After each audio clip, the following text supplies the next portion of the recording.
Madame, Monsieur, bonsoir et merci de nous rejoindre pour ce point de l'actualité. Abdelmajid Tebboune a quitté Alger ce samedi à destination de New York. Le président algérien doit participer aux travaux de la 76e session ordinaire de l'Assemblée générale de l'Organisation des Nations Unies, une session que nous pourrons suivre dans les prochains jours avec nos envoyés spéciaux sur place. Au moins 11 300 morts et presque autant de disparus. Le bilan ne cesse de s'alourdir en Libye, près d'une semaine après le passage de la tempête Daniel et les inondations qui ont suivi. Derna reste la ville la plus touchée, mais d'autres villes de l'Est libyen sont quasi détruites en entier. Les équipes de secours continuent les recherches pour tenter de trouver de nombreux disparus encore bloqués sous les décombres. La Libye, où une enquête pour négligence est en cours après la rupture des barrages. On reste en Libye où les équipes de la protection civile algérienne qui participent activement et en collaboration avec les autorités locales aux opérations de recherche et de sauvetage, notamment à Derna, ont retiré à ce jour un total de 32 corps sans vie. Dans l'actualité également, des militants rifins ont organisé une marche à Bruxelles à l'occasion de l'anniversaire de la fondation de la République du Rif. Ils étaient des dizaines ce samedi dans la capitale belge à organiser cette marche qui coïncide avec le 102e anniversaire de l'annonce de la création de la République du Rif, avec à sa tête à l'époque son leader, le défunt Abdelkrim El-Khattabi. La marche a parcouru certaines rues de Bruxelles avant de se diriger vers le siège de l'Union européenne, une manifestation au cours de laquelle des militants ont brandi les drapeaux de la République du Rif, scandant des slogans inspirés du mouvement rifin, notamment des slogans exigeant la libération de tous les détenus politiques et d'opinion du Rif.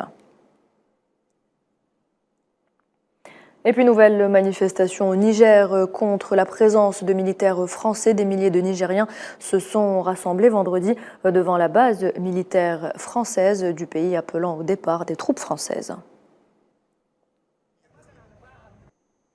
Toujours sur le continent, le gouvernement de transition du Burkina Faso a ordonné à l'attaché français de la Défense de quitter le pays dans un délai limite de 2 semaines. L'expulsion d'Emmanuel Pasquier est le dernier témoignage en date de l'escalade des tensions entre le Burkina Faso et la France depuis la prise de pouvoir du président de la transition, Ibrahim Traoré, l'an dernier. Ce drame au Cameroun, 2 civils ont été tués vendredi dans la région anglophone du sud-ouest du pays dans une attaque perpétrée par des séparatistes selon des sources sécuritaires. Les régions du nord-ouest et du sud-ouest, peuplées principalement par la minorité anglophone du Cameroun, sont le théâtre depuis 6 années d'un conflit très meurtrier entre les groupes armés réclamant l'indépendance d'un État qu'ils appellent l'Ambazonie et des forces de sécurité. Au Proche-Orient, les Palestiniens commémorent ce samedi les 41 ans des massacres de Sabra et Shatila commis le 16 septembre 1982 dans ces camps de réfugiés érigés au Liban, abritant jadis environ 20 000 personnes.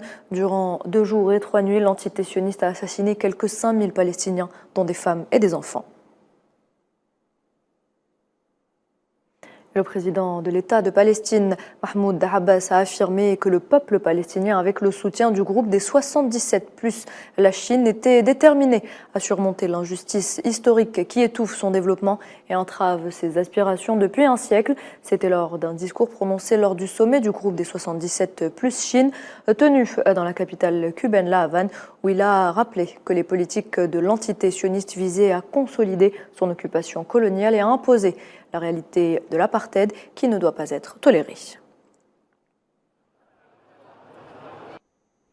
Le périple russe du dirigeant nord-coréen se poursuit. Kim Jong-un est arrivé ce samedi à Vladivostok, dans l'extrême-orient russe.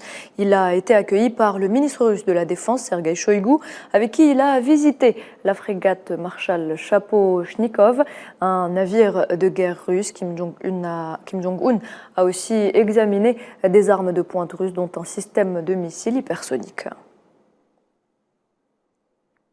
Et voilà, c'est la fin de ce point de l'actualité. Merci de l'avoir suivi. Je vous retrouve à 19 h pour le journal de la rédaction.